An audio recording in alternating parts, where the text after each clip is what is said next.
Paul Adam, bonjour. Bonjour. Alors vous venez de créer l'Observatoire des produits du terroir. Est-ce qu'être alsacien, ça aide pour s'intéresser au terroir?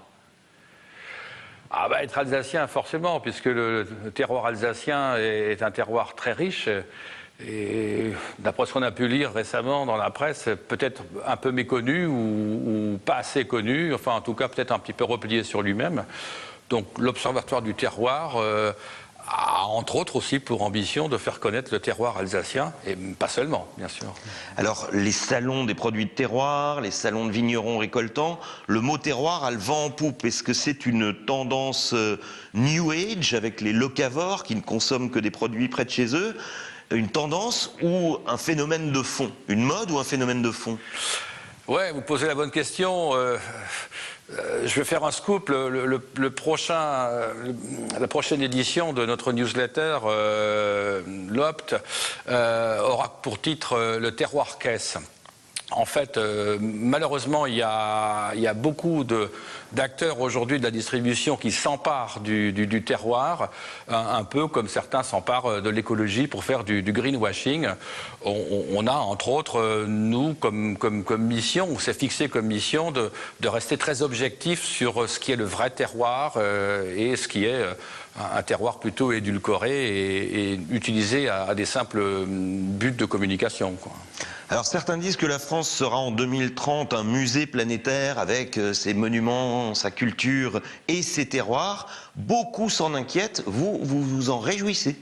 Évidemment, il y a certains visionnaires, conseillers politiques ou autres, qui ont vu ici un désastre pour la France. Moi, non, j'y vois pas un cauchemar, j'y vois un rêve. Une France avec ses terroirs, qui sait attirer aujourd'hui une clientèle étrangère, des Chinois, des Coréens, etc., qui auront peut-être accaparé l'industrie, la construction des avions, de l'énergie, et qui viendront avec des moyens non polluants ici en Alsace, en Auvergne, dans le Luberon, pour bien vivre et pour un art de vivre à la française. Moi, j'y vois un rêve, oui.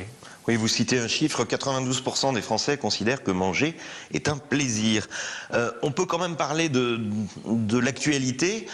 Terroir pourrait être synonyme d'inquiétude sanitaire. On parle des concombres espagnols qui sont d'ailleurs mis hors de cause. Et industrie était synonyme de sécurité. On en revient de ça ? Écoutez, le concombre est hors de cause a priori, mais dans n'importe quel... Moi, j'ai continué à manger du concombre sans savoir ce qui se passait, parce que mon concombre, je l'ai d'une ferme du Korsberg et je sais d'où il vient. Donc, la traçabilité et la production du terroir avec des circuits courts vous évite également ce genre d'inquiétude. Alors, dernier point, très rapidement. Il y a un paradoxe dans ce que vous faites, puisque vous prenez des circuits courts, vous prenez directement du producteur au consommateur, et c'est un site internet que vous créez. Internet est aujourd'hui un moyen de toucher directement le consommateur, le décideur, le prescripteur chez lui. C'est un circuit ultra court. Alors évidemment, aujourd'hui, on s'est rendu compte que les personnes qui achètent des produits du terroir, des produits de valeur, qui ont des grosses charges de nostalgie ou émotives, sont pas forcément celles qui utilisent Internet à longueur de journée. Donc il y a pas qu'Internet, évidemment, mais Internet est un circuit court, forcément, forcément. Et c'est une chance extraordinaire aujourd'hui pour le producteur isolé.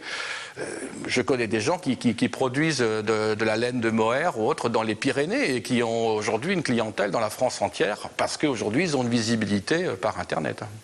Paul Adam, merci. Je vous remercie aussi.